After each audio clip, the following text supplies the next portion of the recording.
We have some audacious material for you. Everyone knows Sean Kay, so it's kind of crazy to introduce him. But where's your book? Show me that. Yeah. Okay. So, I just want to find out your exact title. He is the Robertson Professor of Politics and Government at Ohio Wesleyan. And he wrote this book. He's written all kinds of books, but he wrote this book, Rockin' the Free World, How Rock and Roll Revolution Changed America and the World. And I've been reading it. If you like leftist politics and rock and roll, it's perfect. Biodiesel, things like that. You know, that you go to a concert, you see these things outside. He explains all that. Anyway, it's fascinating. And Sean's one of the really good guys in the business. So we're going to play some songs. He's going to talk about the book, and then we'll play one song during the talk, and then 3 songs to end. And then we have like 5 encores. You know. Okay, Sean. All right, thank you. Thanks for coming out. I appreciate it, especially on such a nice day. Thanks, Randy, very much. Great. Have a special deal in my contract that the longer I talk, the less you get to hear Randy play guitar. So I don't know if that's a good thing or not, but I'll tell you, he's a great guitar player, and we got together this weekend. And I think that's one of the interesting things about music, is that it touches all of us in many different ways, and it can bring people together on a Saturday afternoon playing music that they wouldn't have expected. And now here we are. So what I want to do is give you a pretty quick outlay of the book and focus in a little bit, since we're here at the Mershon Center, on the section that deals with war and security issues, actually. The book began, sort of the impetus behind the book came from a quote that I got from someone I interviewed named Jan Wenner, who's the founder and publisher of Rolling Stone, who, by the way, was a great interview to get, because once he was in it, everybody else kind of wanted to be in. But his quote when he was inducted to the Rock and Roll Hall of Fame was that Bob Dylan is the voice of my America. And I wondered a lot, what did that mean? That this artist gave voice to a new image of America that a generation has since lived with, right? And I'm arguing that was a revolutionary moment in time, in fact, that has had, in effect, a wide range of ripple effects since. Now, this is a general audience book. I'm not here making big, breakthrough in political science, so I'm not trying to make any claims along those lines. But I did quite a lot of interviews for it. I interviewed over 60 people over about a 1.5 year period of time. Close to a dozen Rock and Roll Hall of Fame artists, other major artists, managers of bands like REM, Bonnie Raitt, Nirvana, and the Grateful Dead, and groups. So getting the sort of behind the scenes stories from some key people, songwriters as well, producers, engineers. So I was very lucky. I mean, it's amazing. I'd be sitting there in David Crosby's house, thinking, this is the guy who used to be on my dorm room wall, when I was in college, and he actually hands me a guitar and says, here, play. I kind of forgot how to play in that moment, but, and I had some other fortuitous moments. I almost got run over in Mill Valley, California by Sammy Hagar. Sammy Hagar, it's interesting. I had actually been trying to interview him, and I was going to interview across the street.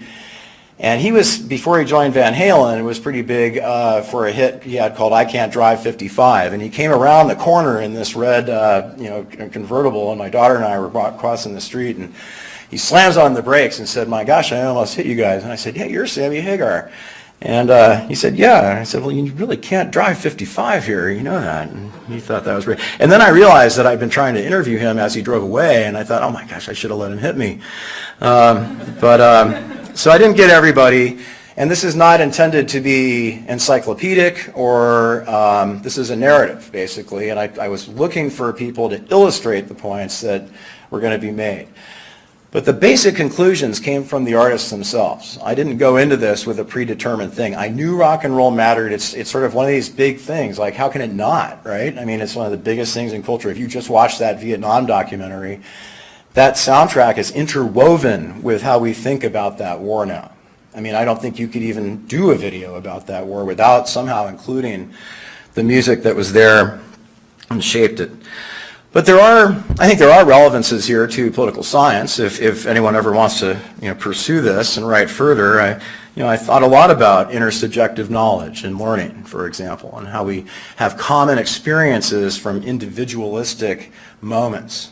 That it's the music that actually serves as the connector, the thread between sort of individual moments and experiences. It also, of course, served to amplify social change and adaptation, information sharing and education. A band called System of a Down wrote about the African American prison population in a song called Prisons about a decade before any journalists started writing about this stuff. So in some ways, these people were more reflective of the realities on the ground of what was going on, and certainly ahead of their time. Non-state actors in agenda setting, events like Live Aid, for example, that kind of thing. We can talk about that more. Even political culture, to the extent we can measure it, we could certainly posit what happens in a battle between, say, Ted Nugent and Peter Yarrow, in terms of culture wars, right? And I'd be rooting for Peter, but I'd worry that Ted would probably win. So that's also part of our reality. Political economy, the music industry, I'll talk about a little bit here. Creativity and innovation, and obviously power, right? Soft power and so on. So as Bono said in a speech at Georgetown University from U2, when the Arab Spring happened, the pyramid was inverted, and the power went to the people, like John Lennon sang in his song Power to the People. But I'm not here trying to argue that rock and roll is a causal thing. It's a relevant variable. I can find specific incidences, and I'll tell you about a few, where it did have a direct impact on outcomes, okay? But on the other hand, I'm not going to tell you it's causal like some people say rock and roll helped end the Cold War because it led to change in the Soviet Union and stuff like that. It was part of it, but along with all the other dissent and everything else. People in Eastern Europe didn't need rock stars to tell them they had a bad deal, all right? So we'll come back to that in just a minute.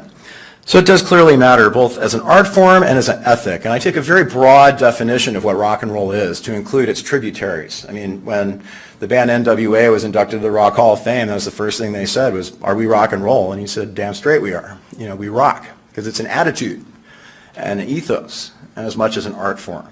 All right, so I'll give you a quote that illustrates that from Joan Jett, who I did not interview, but I did get to meet, and that was pretty fun. But she says, "I come from a place where rock and roll means something. It means more than music, more than fashion, more than a good pose. It's a language of a subculture that's made eternal teenagers of all who follow it. It's a subculture of integrity, rebellion, frustration, alienation, and the glue that set several generations free from unnatural societal and self-suppression. Rock and roll is political. It's a meaningful way to express dissent, upset the status quo, stir up revolution, and fight for human rights." She went on to say there are pussy riots in every major instigation of politics these days. Okay. Now that song we just played is Grateful Dead and others covered it, but it was originally by Woody Guthrie, all right? And Woody Guthrie and Pete Seeger especially sort of serve as these, if you will, the troubadour tradition of giving voice from art to the public, whatever the agenda might be. And to me that becomes interesting, it should, I think, anyway, for political science, because we want to know, where do ideas come from, and why does one idea break through when others don't, okay? And how does that ripple out into the system? Now, I don't know a good quantitative way to measure that. But on the other hand, we can look at the millions and millions or billions of people that have been affected by songs by the Beatles or the Rolling Stones or whomever, right? It's a relevant part of their life. And it can affect their cognitive way of thinking about the world. So as David Crosby said to me from the Byrds and Crosby, Stills and Nash, "You can go back further than Woody. There was the folk tradition in this country, and folk singers have always been partly the night watchmen, so to speak. Part of their job has been to take you on a voyage and tell you a tale. Part of their job has been to say, hey, it's 11:30 and all is well, or it's midnight and Congress just got bought by the Koch brothers." But it need not be overly political to be powerful. And I think that's an important point to make, because not everyone wants to be lectured at or preached at when they go to a rock concert, that's for sure. But think of a song like Won't Get Fooled Again by The Who, right? Meet the old boss, same as the new boss. I mean, that's just a strong message about sort of working class attitudes about the world. And then that song took on a new meaning when they performed it in Madison Square Garden for the first responders after 9/11. With pictures of the World Trade Center behind and Pete Townsend doing his windmill. It's a very powerful moment, right? We're not going to be fooled again here, right? And the British flag and the American flag also together. Or, as Sinead O'Connor said to me, she was reflecting on Little Richard. And she said, the most powerful words in rock and roll is a wop-bop-a-lula, a wop-bam-boom. Do you know what I mean, she says. Although Little Richard's intentions, she says, may have been completely different when he authored those words, those were very political, well, she swore then, I'll say effing like my mother-in-law would. Those are very political effing words. Or as Lauren Onke from the Rock and Roll Hall of Fame education program said to me, think about Little Richard, 1958, 1959 America, coming on everybody's TV set and singing those lines. It's not political, but he's this proud African American saying, I'm here, I'm in your face, I'm going to be loud about it, and you're going to hear it, all right? And we're all going to have a good time at the same time. So another song that jumped out for this sort of intersubjective idea came from Jan Wenner. He talks about the Beach Boys song, In My Room, by Brian Wilson. He says, that song is a real meditation about privacy and daydreaming and the need to be alone and find yourself. A series of issues are within that song that are part of the maturation process. And millions hearing that same thing and thinking the same thing. This happened also in the 1980s and early 90s with something called the Riot Girl movement and feminist punk rock, where eventually Kathleen Hanna, who was the main actor there, recorded an entire record in her bedroom because she said that's where young girls feel they're coming of age, and they make these connections to others through music. Or as Kate Pearson of the B-52s said to me, people would come to her and always say, your first album, it got me through high school and helped me through hard times. I was this loner. I was the one that liked your music. I was the only one that liked your music, and then I found someone else who did, and it saved my life. That's not irrelevant. That's pretty important. You could also look at it more broadly, just again, not politically, but just almost the physical expression of freedom and change. A song, I recommend Googling it when you have a chance. Google the Byrds performing the song, I'll Feel a Whole Lot Better When You're Gone, from 1955, and just watch the people dancing to it. It's incredible. It's like they've been unchained from thousands of years of repression of some kind. At least it seems that way. But you can also imagine maybe in 1965, someone in Eastern Europe thinking, I'll feel a whole lot better when my government's gone. That you can extrapolate out. Maybe not the intent, but the impact could be significant. Or, again, as George Clinton from the Parliament Funkadelic said to me, dance your way out of constriction, man. That's what One Nation Under Groove was all about, and that's what people did. So, it's also a very nice guy, I would tell you that. So, in the book, I break this down for sort of that talking about the troubadour tradition, and then I have four main substantive areas that I get into. The first is freedom, that rock and roll served to amplify trends towards freedom in the Soviet Union, in Eastern Europe, also in places like South Africa, and today maybe in Iran. Let me say very quickly on each of those points. In the case the Soviet Union, again, I think you have to look at the music. They did hear the Beatles. They heard all these things coming over the wall and over the barriers through radio, through the BBC and other things. And people did internalize that music as a alternative view of life, basically. And it was a clear disconnect from what they were seeing and experiencing at home. Okay, others have written on that, whole books. But I do think that the best way to think about that, both with regard to the domestic internal Soviet music, like Grebeshnikov and others, or also the outside music they heard, was one part and parcel of the broader role of dissident movements that were going on there. Okay, so it's clearly important. The one place where there's maybe you can make a pretty significant correlation is the rise of the reform movement, the carry-on of it, I should say, in the Czech Republic, especially following the arrest of the band called Plastic people of the universe. Thank you very much. Whoever said that. Who said that? I want to make sure I know who knows their stuff. Right there. Okay. And they were, Havel knew them, and they just kind of became the basis of Charter 77, which became a really critical pathway forward for reform in Eastern Europe. Interestingly enough, Havel was deeply impacted and became friends later with Lou Reed and the Velvet Underground, later the Velvet Revolution, right?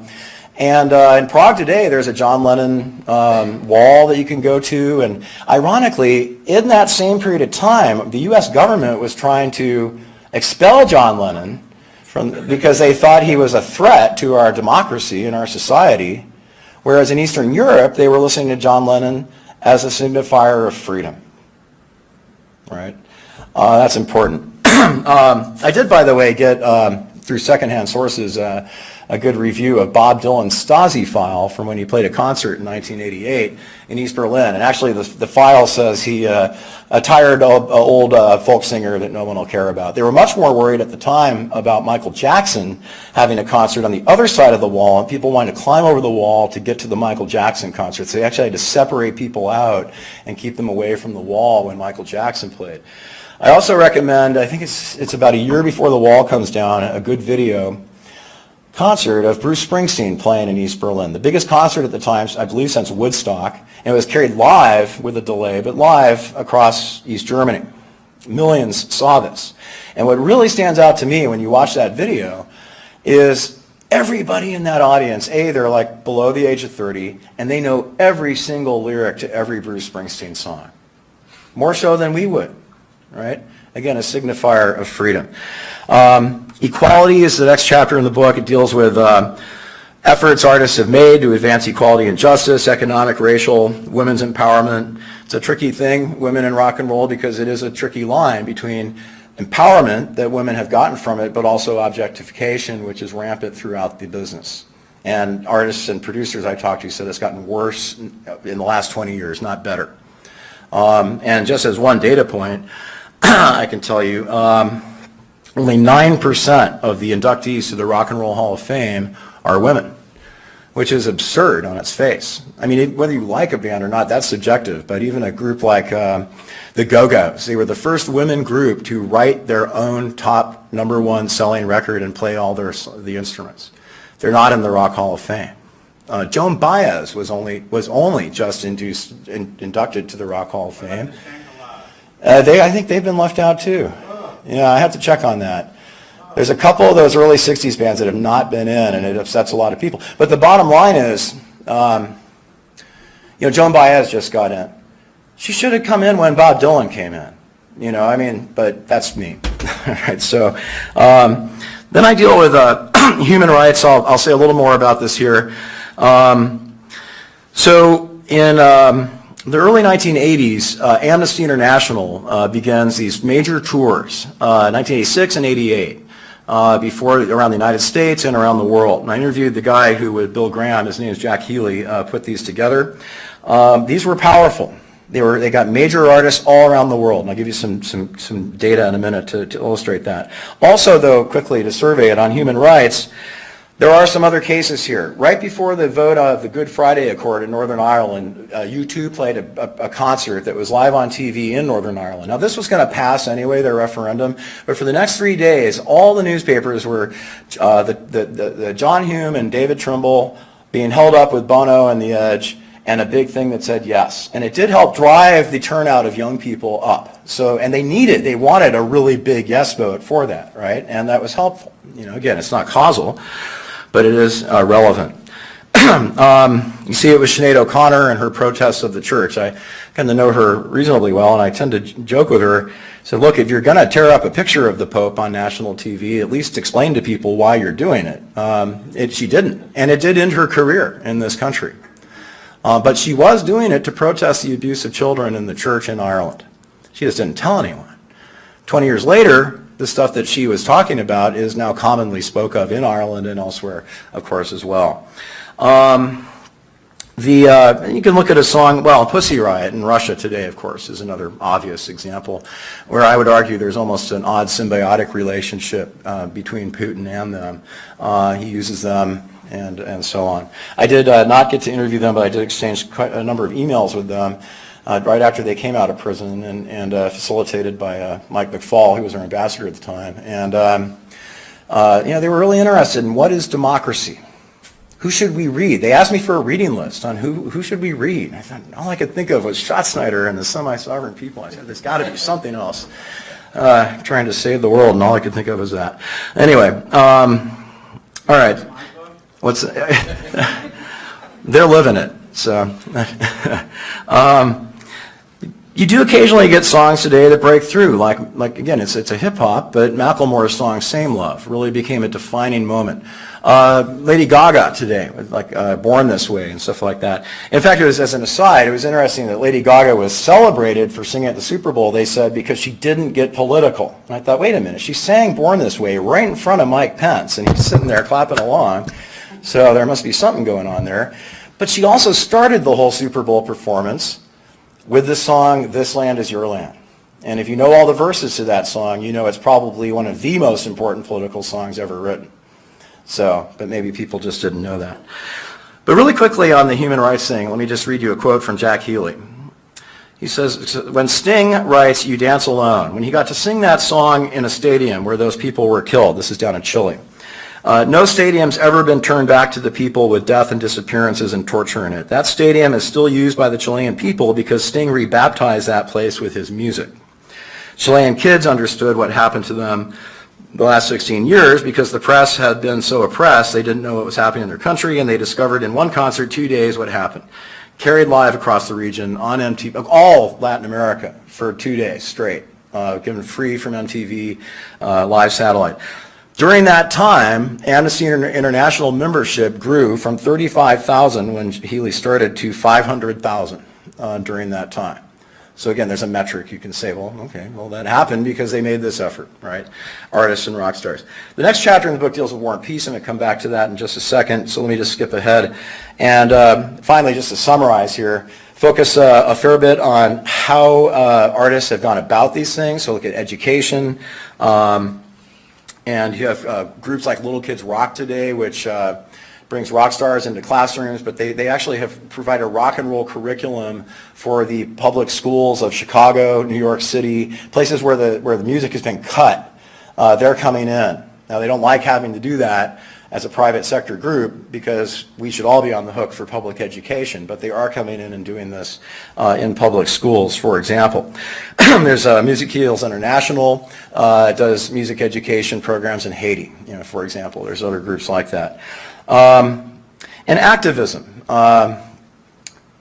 As Randy suggested, rock artists greened touring. You go to a concert now, you see recycle bins. That actually had to happen. And it came out of Bonnie Raitt and her manager, Kathy Kane, who I got to interview for the book, Kathy.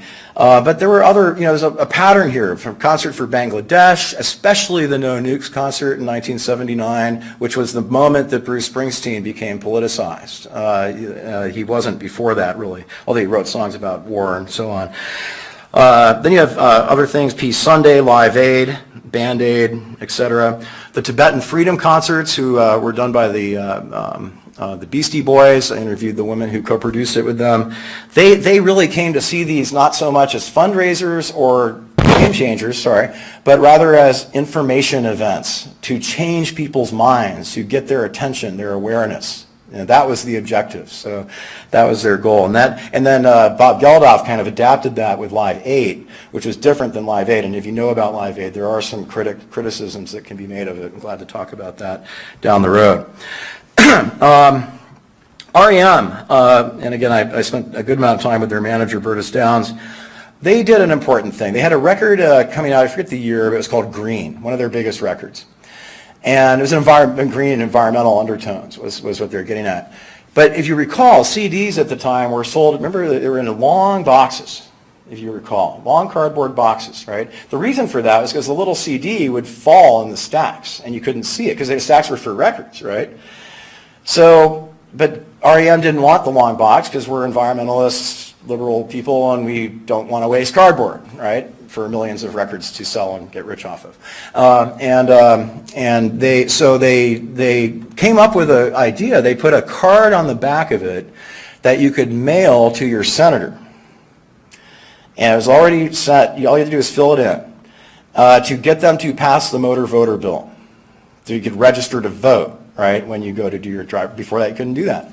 It wasn't the thing that caused that to happen. What caused that to happen was Bill Clinton getting elected, because George Bush had vetoed it. But they got, within 2 weeks, 300,000 of these cards sent to the Senate. They were literally taking them out with wheelbarrows. And that does get senators' attention, when something like that happens. All right, there are plenty of other examples of that, but I want to pause for a minute and say a few things about War and Peace, and then Randy and I are going to do a song here. If artists were arguing that rock and roll creates peace, well, I mean, Lucas Nelson, the son of Willie, who I interviewed, he says, yeah, when we all get together and we decide we want to be peaceful and we're at a concert and we're singing about peace, we have created peace. Fair enough, right? Does it end war? Yeah. I don't think there's a lot. In fact, to a T, every artist that I interviewed, including like Graham Nash, David Crosby, and others, were very clear that they understood well that what helped end the war in Vietnam was the draft, not rock and roll. All right. But they did, as Country Joe McDonald said to me, they did take it to 11. Like they did really ramp it up, the volume. All right. In fact, I have a quote here. This is quite current because it was in the most recent thing from General Merrill McPeak. Right. If you saw the Vietnam documentary recently, he was quoted. It's a pretty important quote, I think, especially considering who it comes from. The late 60s were a kind of confluence of several rivulets. There was the anti-war movement itself, the whole movement towards racial equality, the environment, the role of women. And the anthems for that counterculture were provided by the most brilliant rock and roll music that you can imagine. I don't know how we could exist today as a country without that experience, with all of its warts and ups and downs that produce the America that we have today, and we are better for it. I turned the volume up on all that stuff. That, for me, represented what I was trying to defend. Freedom, right? Here. On the other hand, what I did find, well, a couple things. Actually, music can be weaponized. In fact, we used it in Guantanamo Bay. Very loud, heavy, sustained, heavy metal music being bombarded at people. And they actually played the song Rawhide by the Blues Brothers, which had the sound of whips cracking at the end. And the idea was to terrorize the person that's going to be interrogated. Alex used that to write his book. Yeah.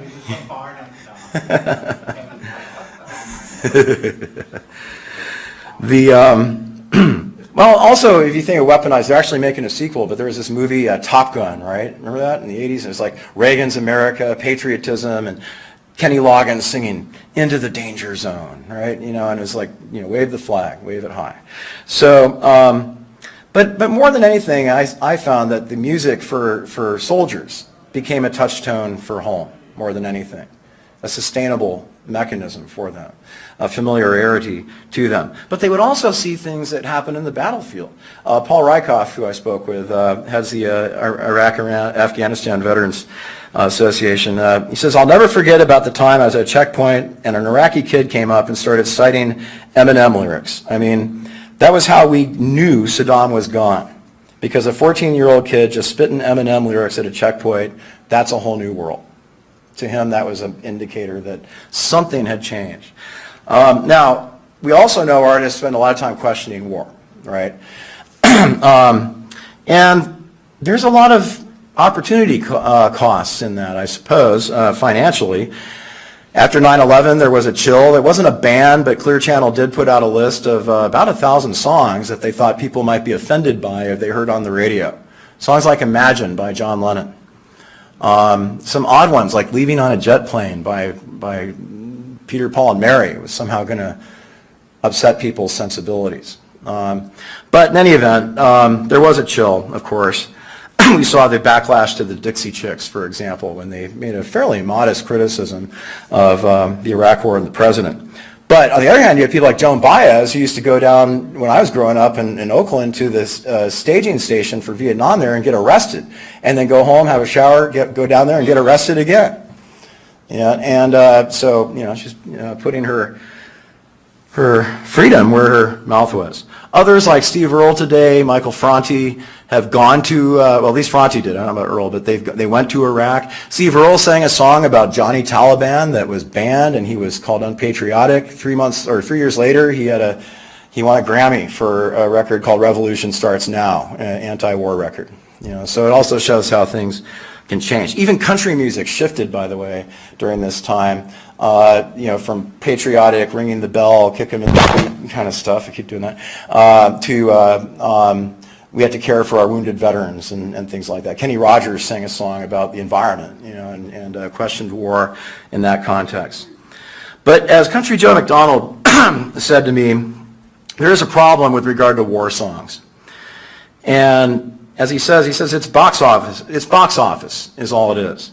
It's just the cash register ringing. It's bad business to do controversial things, and war is controversial. Talking about people in the military is controversial. It's not something that is a smart move in the entertainment business. What is good box office is sentimental songs about patriotism and brave heroes. Now, keep in mind, as we talk about Joe McDonald here, he's a vet. All right, so he's got a right to his opinion, whatever people thought about him at the time, at least about this stuff. But during the Iraq War, we didn't see a lot of this stuff. Crosby, Stills, Nash & Young gave a tour in 2006 where people walked out in Atlanta when they started singing a song called Let's Impeach the President for Lying. Graham Nash said to me, well, I'd really like to go back and ask those people, A, now that you know what happened, would you still walk out? And B, if you're coming to a Crosby, Stills, and Nash concert, what did you expect was going to happen? It's going to be political. So, but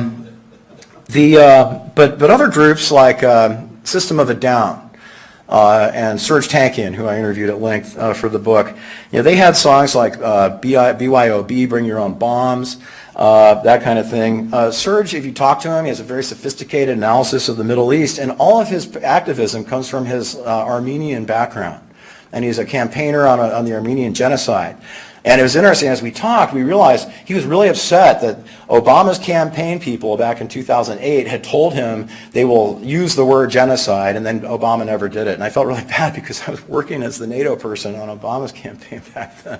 And I said to Serj, I said, I think that might have been me. And it was really interesting. Just as a realist, I changed my mind because of what he said to me. It occurred to me that recognizing the Armenian genocide, A, is an essential thing to do historically, and B, it's a strategic pressure on Turkey, who's doing some nasty things right now. And maybe it is time to kind of call him out a little bit on that stuff. So in any event, but he has, he talks about music as being a tool of visualization. And I'll read you this quote, and then Randy and I are going to do a song. He says, ultimately, you can call things as they are, be they realpolitik, realists, and whatnot, and in the end, depress everyone to death. But without telling them, look, this is a choice. This is very important. Give them the optimism to make that choice and saying that. It does not have to be this way. War is over. And he's using the John Lennon quote from the posters. Remember the campaign, war is over during Vietnam. That's what he's referencing. Now we're going to do one song here. I'm going to come back and talk for a bit.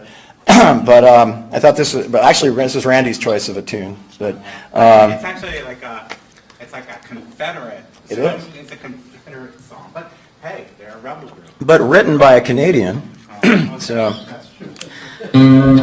So. We have the nerve. This is the slowest song ever. Like, this is so slow that it's so hard to do without a drummer. I cannot tell you how you want to get ahead of the beat. So please, after this it gets easier. Like, it's more rock and roll. This is hard. So, okay, all right. You saved the part of it. Okay, it's not this. We're not this slow. We do rock and roll. Okay. Well, I'm going to start.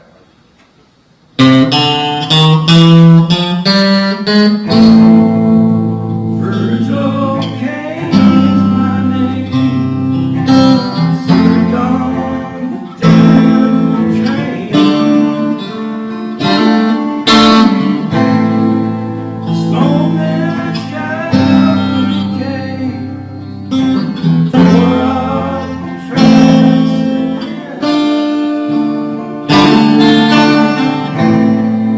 The winter of '64.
He was 18, really brave.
So I can't remember who it was. Somebody reviewed that song and said it was the most good narrative of a war thing they'd heard since Red Badge of Courage or something like that. So, written by Robbie Robertson, a Canadian. But he found a way to empathize with that working class soldier in the South and tell that soldier's story, right? And so empathy, too, becomes another crucial thing that can be a peace-building mechanism. Certainly in my own work in Northern Ireland, I experienced that that's almost in many ways one of the biggest bridges to peace and security. Now, just as a quick side, I did ask a few of these artists, what is peace to you, actually? How do you even define peace, right? And Graham Nash said, pretty straightforward, peace is being able to talk to other people, whether it's one human being or an entire country, and make compromises to get the best life for everybody. Fairly utilitarian. Sinead O'Connor says, peace is about silence. Silence is something that is achievable, and thus so is peace. Ultimately, when we're peaceful, there's a silence perhaps about the earth. If there was peace in this world, then there wouldn't be a whole lot to make noise about other than music and having a laugh. The flip side, David Crosby says, and he wrote a song with this title called, or at least a lyric, fear is the antithesis of peace. So if we're fearful, we're not at peace. And that's an individual experience, again, that can ripple out, ripple forward. So that's where I think the power can come from. Now, if we take one very specific example, the song For Dead in Ohio by Crosby, Stills, Nash and Young, written by Neil Young, but they all have some degree of ownership of that song. I posed to David Crosby, it seemed like when you did that, literally it came out really fast, like 3 weeks, very much the troubadour tradition, you know, forced Americans are shot by their government at a campus, right? And you know, I thought, you know, you're sending a powerful message, you know, to the country and to the government that we're not going to take this anymore. And he said he thought it was a little more like shining a light on cockroaches. That's how he put it. You know, that's his that they scurry away when you give them transparency and effect. But that was a pretty powerful moment. In fact, so powerful it knocked Graham Nash's song Teach Your Children Well off the charts. It was going up to #1 and then came this song. Not everyone liked it. Gerald Casal of Devo, who was a student at Kent State at the time, said, we just thought rich hippies were making money off of something horrible and political that they didn't get. He was very critical of Neil Young. Michael Stanley, who I interviewed also, if you're from Northeast Ohio, you know who Michael Stanley is. And he, very big in the 80s, Michael Stanley Band, Top 40 Hits, and radio DJ now. He says, think how quick that came out. That's the folk tradition. That's a staple on our station. When it comes on, it's still like, that's a good one. You hear that opening guitar riff, and it takes you right back to that. That's the power of rock and roll. It's that it can transcend a generation. It morphs, it gets amoeba-like, it spreads out, and comes back. And the point being that, in that troubadour tradition, if you will, that when that song comes on the radio, some young 14 or 15-year-old may hear that and wonder what it's about, because they don't know. You know, they really don't. And in fact, that's what David Crosby said. They have no idea what happened there whatsoever. The American people got shot. Students. They have no idea. They don't know about the governor. They don't know what really went down there, and that's a horror show. There's a thing I'm fond of saying, he says, when a country starts killing its young children, you know there's something wrong. That was that moment in the United States. It was very bad, and that was us probably at our best as the town crier. That was probably the best job we did. So. Now, one more thing on the military here I want to say. Probably the place where you see even more awareness or opportunity is regard to veterans, and especially the experiences that they've had coming back from war. I interviewed 2 rock and roll artists who were veterans. One of Vietnam, a guy named Bruce Schmidt, who learned how to play there and didn't write his songs until it was part of his pathway out of PTSD. But he wrote songs about Vietnam, and it helped him do that. Christine Martucci, if you're ever on the New Jersey shore, go see her. She's great. I interviewed her at the Stone Pony in the backstage, where Bruce Springsteen, everyone else probably used to sit. It was pretty neat. She was enlisted. She was an officer at a time, and she's gay. But she was an officer during the time of Don't Ask, Don't Tell. And she talks about that, and you know how that came to shape her as an artist later on. You know, so, but particularly interesting. I talked to Liberty DeVito, the drummer of Billy Joel's band. They did one of the first songs for veterans called "Good Night Saigon." before Bruce Springsteen did Born in the USA. And what he said was that song was written both out of respect for the vets, but he said it was also written out of guilt that we didn't go. Why were so many so lucky, and why did so many die? And why were they treated the way they were treated when they came home? They were just doing their duty. The country Joe McDonald is really key. You would have seen him from Woodstock and his famous song, Feel Like I'm Fixing to Die Rag, right? 1, 2, 3, what are we fighting for? Okay, follow the bouncing ball if you watch the Woodstock movie. I want to read you a couple quotes from him because I think they're important. He says, my song didn't say anything, remember he's a vet too, so it's important. My song didn't say anything about being bad, being a soldier. It just expressed the opinion of a soldier having to do a job that he or she did not want to do. And it did it in a teenage way, in a sarcastic GI way. And it validated what they were feeling and liberated them in that case. Many people told me that when they were flying into Vietnam in a plane full of soldiers, the whole plane would start singing Fixing to Die Rag, which really upset the older leadership in the military, so he said. And he goes on to say, I think that the war music is not mainstream and the public is generally not aware of it. He says, I think the problem with it is that civilians feel ambivalent about war and military service. They're plagued with guilt and their own definitions of patriotism. I mean, if you're a military veteran, your patriot box is checked off, he says. For a large segment of the population, rock and roll validated what they were experiencing, says Country Joe. Liberated them, right? But for the military community, this has not happened. That has not happened. It's extremely sad because the way that the industry and the way that the civilian population relates to the military community does not validate their feelings. It doesn't address their perspective. It's skewed by the guilty, nervous attitude of we admire and respect so much.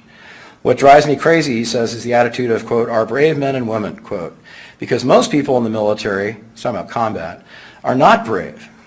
They're not brave. So what about the non-brave men and women?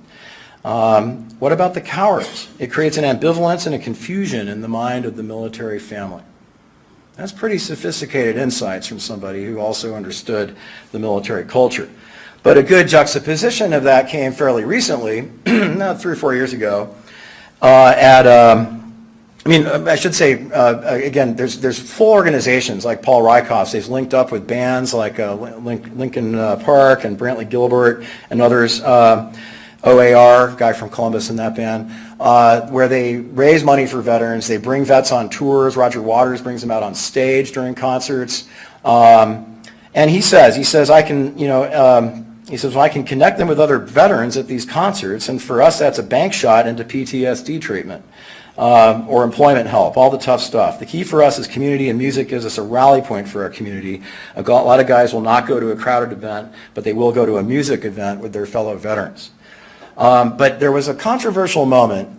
It was called the Concert for Valor. It was carried live on, I think, HBO or something like that a few years ago. And Bruce Springsteen got criticized because he played the John Fogerty, a vet, song, Fortunate Son. Right? And it's really critical, not of the military, but of people who chose to opt out of service. Right? But also just the things that can go wrong in the military life. Now, granted, this happened too, by the way, a concert there right in front of Capitol where they were not even willing to take a vote on U.S. service people overseas, right? But we had this big patriotic event right in front there. And Springsteen was criticized by mainly the political right, but in any event. But here's what Joe McDonald said about that. The important thing, I think, to think about is that there was only one song that was controversial about the subject. The rest of the stuff that went on was done by civilians who are very, very rich, who don't know anything about the military experience. John Fogerty was in the military, so he's entitled. Of the 100% of that performance shown to millions and millions of people making money off of it, only 1 to 2% of it was about a military experience for real, and only 2% of it was by military veterans.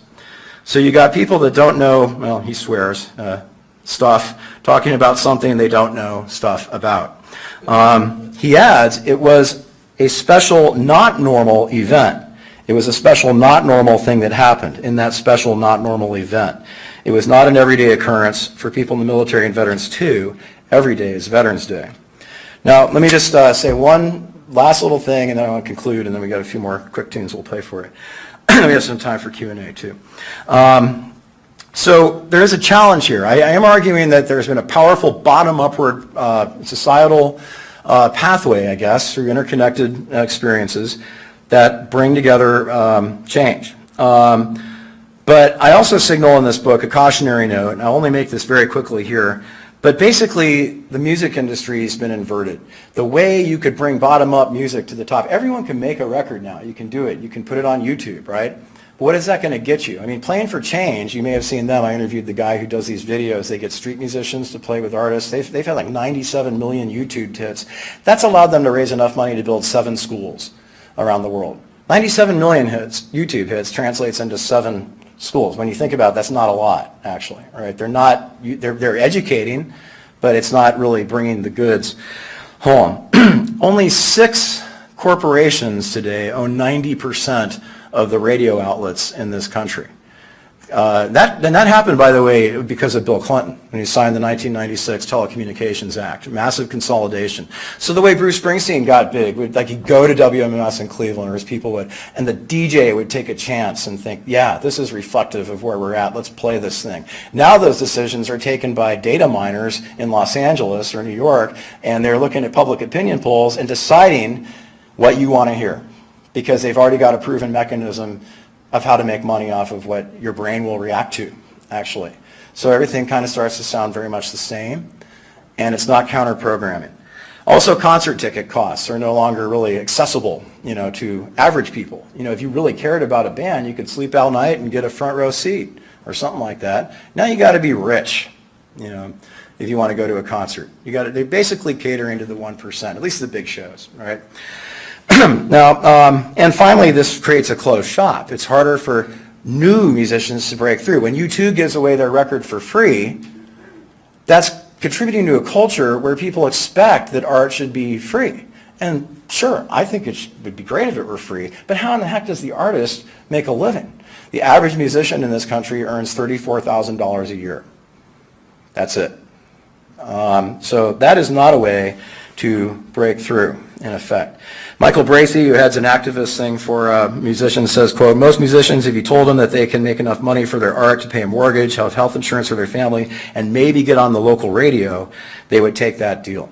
There are things we as consumers can do to help. I'm glad to talk about that more, but I want to conclude and wrap this up and give you some more music here.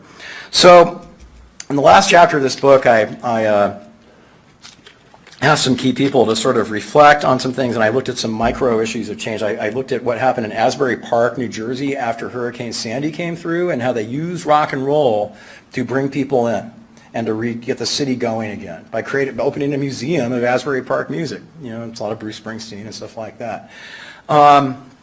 I even tell a story about the closing of the Beehive Books here in Delaware, Ohio, which I played music at, actually, and I talked to Dar Williams about that, and she talked about how we need those community places and green spaces and local places because it's the origins of our democracy.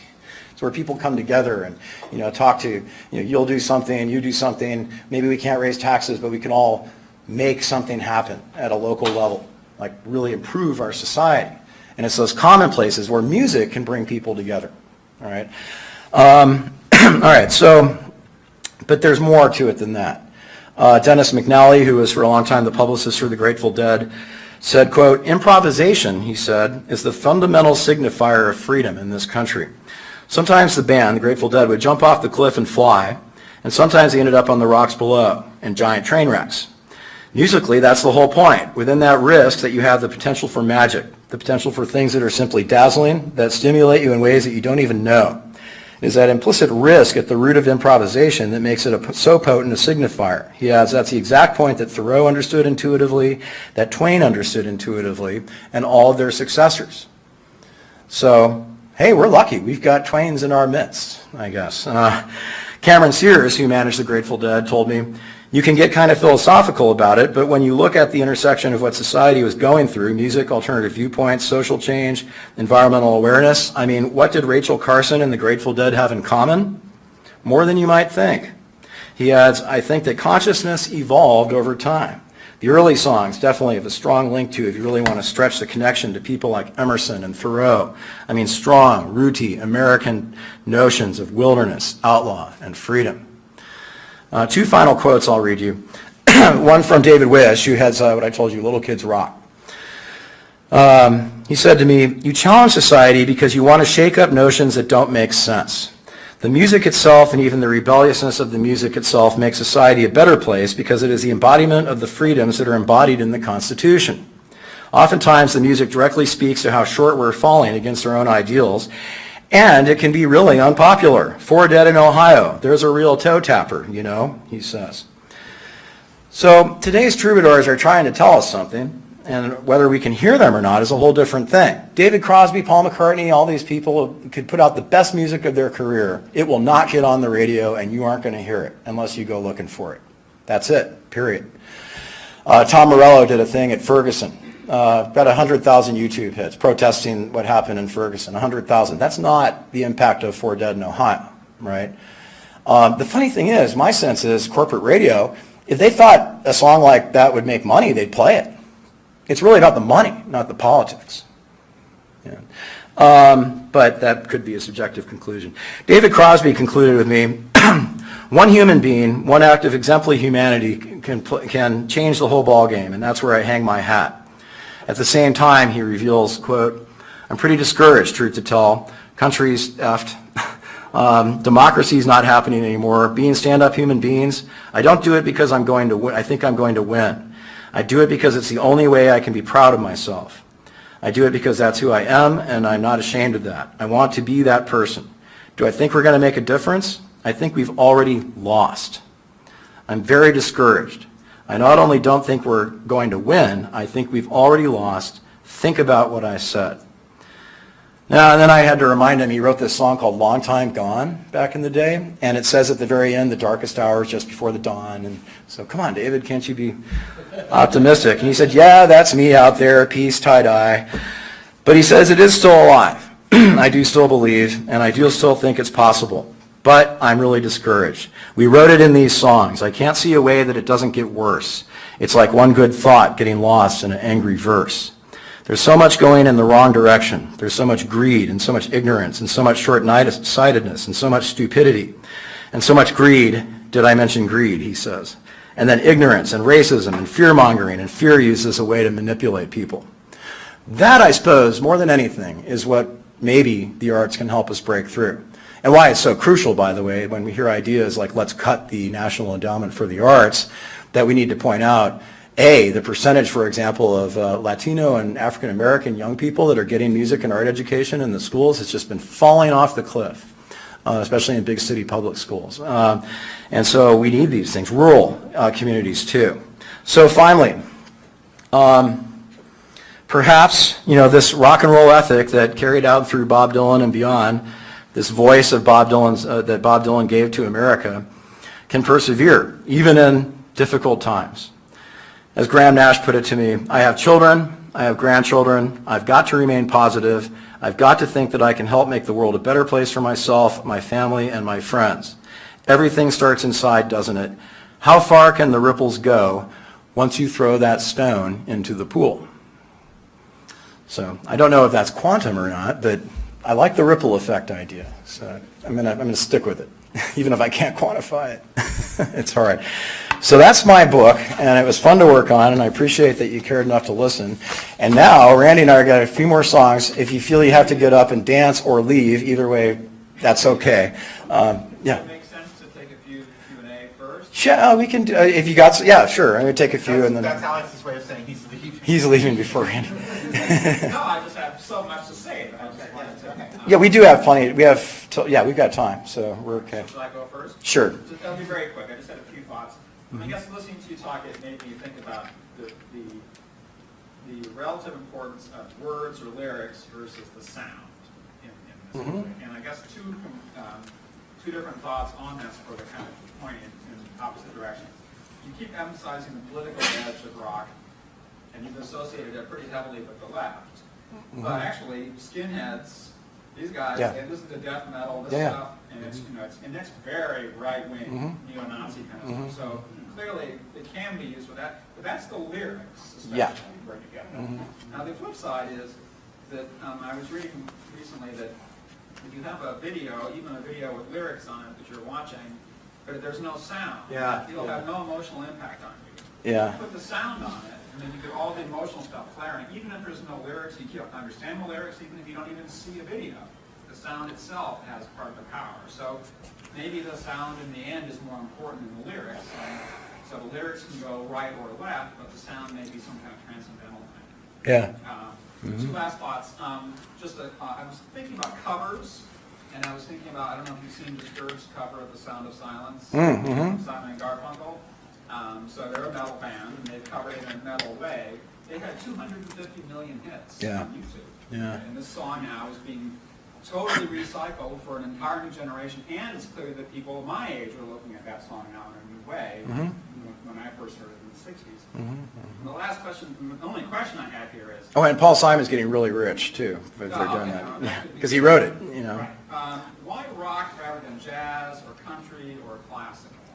There's, and especially, I guess, country and jazz, there's, you can make a political argument there, too, but maybe less so on classical. But I guess, what's special about rock, especially if the lyrics can go either way?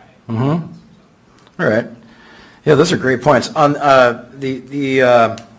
my glib answer on, why didn't I do the whole Ted Nugent or the reactionary stuff or whatever, is that I wanted to write a book about progress.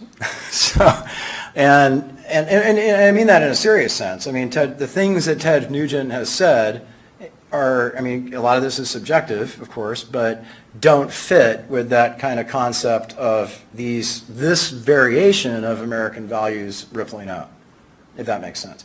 But on the skinhead thing, you're absolutely right, and I do get into that in the text, but the reason I think it's really interesting is because there was in the punk scene, especially in England, of course, in the mid to late 70s, a real rise of sort of fascist skinhead. It was in the music, it was in they were showing up at the concerts too and causing all kinds of problems, right? So the Clash got together and formed an organization called Rock Against Racism. And it was also formed, by the way, after Eric Clapton had made some drunken kind of quasi-racist comments, which is very odd for him because he's not racist, but back in the day he had issues, and he supported a real right-wing kind of their day of Nigel Farage or whatever for election, and later on he retracted all that and apologized. But anyway, they brought together Rock Against Racism as a music, so they bring Jamaican acts, other groups with lots of different color in them, in order to send the message that punk does not accept this. And that was the Clash. So they stepped in and made a very overt use of their music as a tool to achieve that outcome. I think you're right. A good example, if you look at the song BYOB by System of a Down, it's pretty hardcore, most of it. The chorus is really catchy. It's almost like a dance club kind of feel to it. And if you didn't know what they were singing about and you didn't really watch the video, you might just hear that and just get out there and dance and not even think about it, right? You might not take away the message. I think the main point is, and it was Serj Tankian from System of a Down who said this, that there is in culture and music, that there's plenty out there that is there to entertain. There's plenty out there that's just like elevator music, but that there's about, some percentage of it is message oriented, right? And so they consciously, purposely put the words into play. But again, is it a political thing for the Beatles to say all you need is love? I don't know. Maybe it is. It's certainly better than, fear. And they did that live in 1967 or 68, I forget, in front of like 1 billion people all around the world. They do a live version of All You Need Is Love, right? That gets people's attention. It was the first satellite broadcast. First out, yeah, worldwide. So why rock and roll? By the way, I agree. I mean, you're right. The studies, and actually the Department of Education here has done studies of whether rock and roll and watching rock videos on MTV had a deleterious effect on child psychology. And turned out it didn't, except it made people more rebellious against their parents than they might have been otherwise, I suppose. But the last part of your question, why rock and roll? Well, I mean, part of that's just, I guess, personal. It's the genre I've worked in and been familiar with. But I think, unlike those other forms, and you can have country blues, country western, and so forth, rock and roll does have those tributaries moving into it, all right, that makes it a bit more whole encompassing. You can listen to Steely Dan and hear jazz. You can listen to the Rolling Stones. They wrote one of the best country songs ever. Virginia, I forget what it's called now. You know, so I think rock and roll, again, it just has these various tributaries that come together. And as Joe McDonald said, they took it to 11. It was much louder, and I mean literally physically louder, right? So you couldn't ignore it, you know. But I personally, in my assessment, include those tributaries from hip hop to rap to all those things. And that's not a radical thing, because there's hip hop groups in the Rock Hall of Fame, there's classic rock groups, there's punk rock groups, there's country acts, there's folk acts, there's blues acts. So, yeah, John. Yeah, we talked more about the market. My impression, the thing you're running through your whole talk, is that these songs don't sell very well, which means people aren't buying them, which means they're not having influence. And if they do, you know, and so you get a billion songs with the political profundity of "I Want to Hold Your Hand." Yeah. Yeah, you're right. All the other ones, and Yeah. maybe some that, Oh. even a song like "All You Need Is Love," it's about, maybe it's about love, right? Yeah. It's about Yeah. the other 97% of the other songs are about just plain love, romantic love. In other words. Yeah, sure, yeah. And Yeah. so the question is. Or sex, they're selling sex too. I mean, That's always implied, yes. well, and I mean, this became a serious thing, like Beyonce got criticized by Annie Lennox for purposely marketing sex basically to 7-year-olds. Now, I found out apparently you're not allowed to criticize Beyonce, or you go straight to Guantanamo Bay. But she, 7-year-old's not a big market, though. but she is doing it. On the other hand, Beyonce puts feminists up there and says, "I am a feminist," and she is, right? Yeah, but just generally, there should have been a lot, if it was selling, you Right. would know that. And so the question is, if you could do songs that are truly political, do they get, I mean, Pete Seeger's always trying to write political songs. Sure. Okay, we'll publish Yeah, it, but yeah, we sell about 7 yeah. copies. You know, do something about, "I Want to Hold Your Hand." That's Yeah. what we- No, you're, the market, So the market is, Yeah. what you're dealing with is the market. Yeah. Is it receptive? And the market would seem to say, these songs don't sell. except when they do help. I mean, occasionally, I think you're right. I struggled with this when I would talk to various people about, you know, kind of game-changing songs, right? Now, the song "Samela" by Macklemore, for example, I did mention Lady Gaga. I mean, there are contemporary artists that are breaking through and selling millions of records with fairly, what we might historically consider radical messages, you know. Lucas Nelson, Willie Nelson, singing about legalizing, you know, marijuana and stuff like that as a human rights issue, right? And as a medical. Well, yeah, but the point being that that the market is there. You know, I mean, these were big hits for some of these artists, but it is much harder, I think, for that music to break through, and it's because of that reason. And what's going on, I mean, I talked to this guy, Glenn Ballard. He's one of the biggest producers in LA. He produced Michael Jackson's biggest hits and wrote big songs for him and whatnot. And he says, you know, what's happening is rock and roll used to be a provocative thing, you know, coming out of the suburbs, challenging society, and pissing people off. And he says now, if people are pissed off, they're just pissed off, you know, and it doesn't matter. They're just pissed, you know. So people have given up, actually, you know. And whereas at a time, you know, Richard Nixon was keeping rock groups on his enemies list, you know, and he was afraid of them. Because of the lyrics and because of the music. And because they had popular following. Swing was considered to be Yeah. evil because. But Yeah. Well, that comes and goes in different eras and generations too. The Yeah. point is that the change was that people were rebelling against that isn't music. You know, Right. that kind of music. Right. What were people saying? But I do want to say directly to your point, there is without question serious structural barriers in the political economy of the music industry to that kind of messaging breaking through today. It's out there, you know, but it's much harder, and that's a corporate consequence of radio They'll consolidation. sell anything as long as it will sell. I mean, Yeah. If they're not Yeah. political, they are. Yeah, I think that's exactly right. Yeah. So, want to do a couple more questions now, or anything else? I think there's somebody. Oh, let me start over here, and then I'll leave plenty of time for this. I'm interested in about how rock and roll spread democracy globally. For example, in South Korea, during 1970s and 1980s, a lot of South Korean people used rock and roll, especially many college students, they really love Bob Dylan's music, and so they got the form of rock and roll, especially Bob Dylan's folk music, and then they demonstrated against dictatorship government. Yeah. But at the same time, their demonstration is really related to anti-American movement sometimes. So they finally achieved democracy in South Korea. So I'm curious the definition of democracy by you, your interviews, because if I think about the Cold War context, because even in communist countries they have democracy, but it's a little bit different.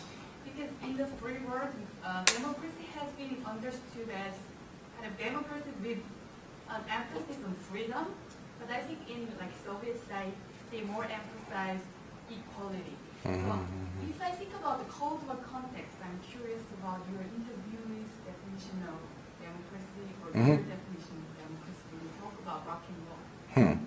Yeah, there's actually a whole section on that in the last chapter. I get the artists to talk about, what do they mean by democracy, and all of them seem, the ones I talk to anyway, seem to gravitate less towards the meta big change and more towards like what can we do right here in our backyard, like in the street in front of us, like. Because taking on the world like Michael Jackson, like a song like "Man in the Mirror" or something like that. If you watch the video, it's a very progressive. It's about race and progress and so forth and so on. I think what Barack Obama made a comment that our artists hold a mirror, to our society.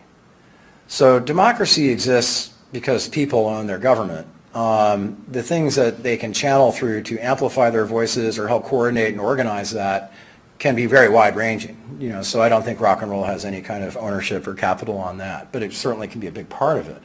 I interviewed a group, singer of a group called the Muckers, and they're from Iran, and a big long section on them in the book, and they, and in Iran you can record. You can record music, but you cannot play it live in concerts, or you can't have these parties and people come and whatnot. And the problem they have is the dancing at these things. So what this band had to do was basically have underground illegal gigs. Like they'd show up and do a gig, and then they'd leave within 30 minutes. All right, and everyone would know to go secretly to this place at that time. There'd be a concert, and then everyone goes. All right. But what he was saying to me was that wouldn't it be cool for the world if there was an Iranian rock band, right, that could help bridge those differences, But on the other hand, interesting enough, he pointed out, they don't sing in Farsi, they sing in English. They're not being heard in Iran because of their language choice, actually. So, I don't have a very, generalizable answer to your question. But, again, in the areas of, one thing that was frustrating when Billy Joel played the first big rock concerts in the Soviet Union in 1987, I think it was, maybe a little later. He did big shows in St. Petersburg and Moscow. And I talked to Tom Shanker, who's a journalist. He's now at the New York Times, but he was a reporter there covering that underground music scene. It's this guy, Boris Grebeshnikov, and some others. They were basically dissident musicians, right, rockers. And the bottom line there is the little thing he described was maybe it's not that you can talk about democracy, but you can talk about the pathways to it. Again, that physical exertion of freedom, whether it's dancing, right? In this case, what he described was people didn't know what to do at a rock concert. Like they didn't know. Do you stand up? Do you dance? Whatever. What do you do? They're afraid they'd be seen and noticed by the local political authorities if they did that, so they didn't. And Billy Joel at one point starts yelling at people, get up and dance or whatever. And every time after that Billy Joel concert at a concert in the Soviet Union, people began rushing the stage. And again, a very micro thing, but emblematic of change, right, and transformation that was going on. Not causal, but part and parcel of what was going on. So, yeah. But one more that we're going to play. About the history, was Memphis the center of rock and roll? Yeah, Cleveland rocks. Cleveland? No, I'm joking because Memphis was very upset that Cleveland got the Rock and Roll Hall of Fame. So, But was Little Richard in Memphis? Because oh my gosh, where did he he was come from? early. Yeah, Little Richard. I forget where he came from. Well, he claimed to be the originator. Mm-hmm. But Memphis, that's another thing. I mean, I didn't really get into this in the book, but definitely, there's these broader sense of community around certain, it's just an interesting thing. Certain cities had a very peculiar, specific sound almost, like the Memphis beat, the Detroit sound, the San Francisco sound, and I didn't try to measure that or get into it, but yeah, I mean, without question, I also lived in Memphis for years. is considered a start. Sure. Yeah, but also there's debates that come out of there. You could talk about expropriation Well, all and music evolves. Sure. from Something else. And Yeah. It's like everything evolves from something else. but when Bob Dylan was inducted to the Rock Hall of Fame, he thanked three people: Al Lomax, Muhammad Ali, and Little Richard. So there you go. Little Richard's guitar player is Jimi Hendrix. That's right. He did play in this Right, band. right. Yeah. All right. By the way, I just have to tell you, Sean was born in 1967, Summer of Love in San Francisco.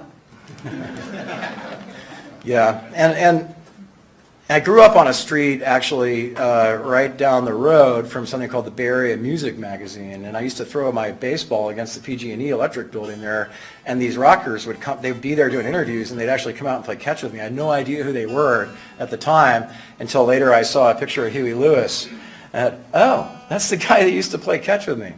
Who was So that? I've just been like Forrest Gump. Was it? It was Huey Lewis. It was Huey Lewis, yeah. Yeah, so anyway. All right, well, why don't we stop? My voice is a little haggard, but we'll do this anyway. And if people want to linger more. I have to play like a couple of spastics. John Lennon, he's not a lead player. Steven Stills, not very good. But I have to play what they play. Okay. This is what, I would say that rock and roll became political after Bob Dylan. I think 65. That's my. Okay. This is definitely political. Okay. So how fast do I do it? You count it. One, two.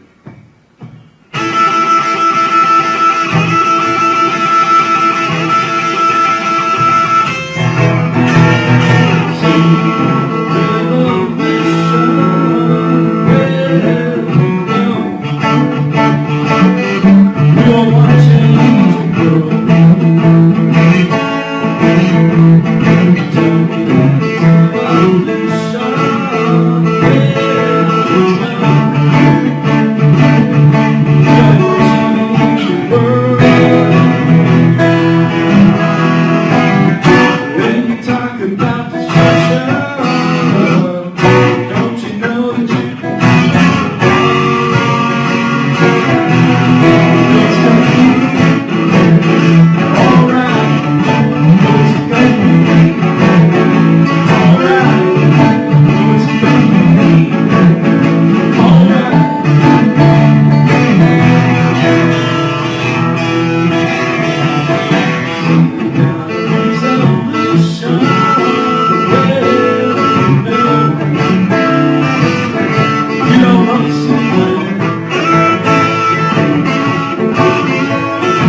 song really quick, based on something Randy said earlier, is that John Lennon wrote that song really as a criticism of the political left.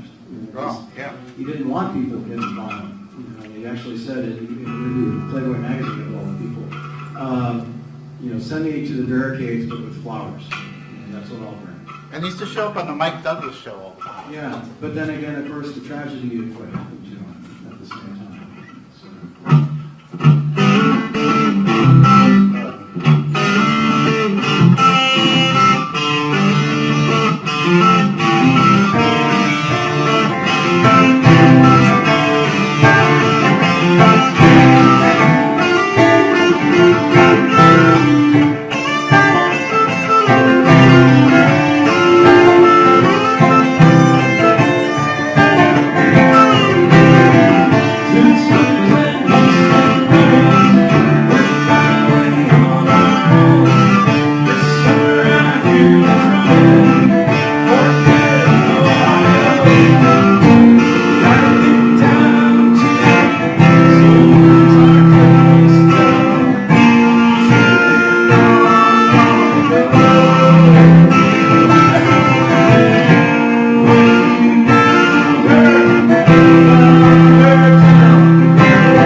Thank you. And thanks, Randy, because you rock. Yeah, no problem.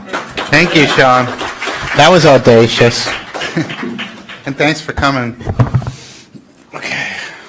You're relieved now.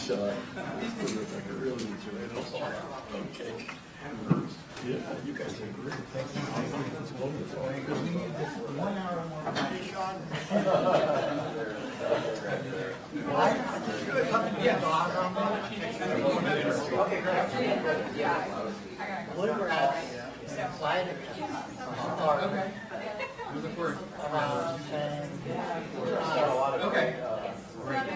Okay, I was like, I think we met before. You look familiar. I thought you actually knew my student. She's very nice. Okay, great. Well, thanks for coming. There's a list of events right next to the front desk, so make sure you grab one of those. Oh, okay, good. Oh, gosh, thanks.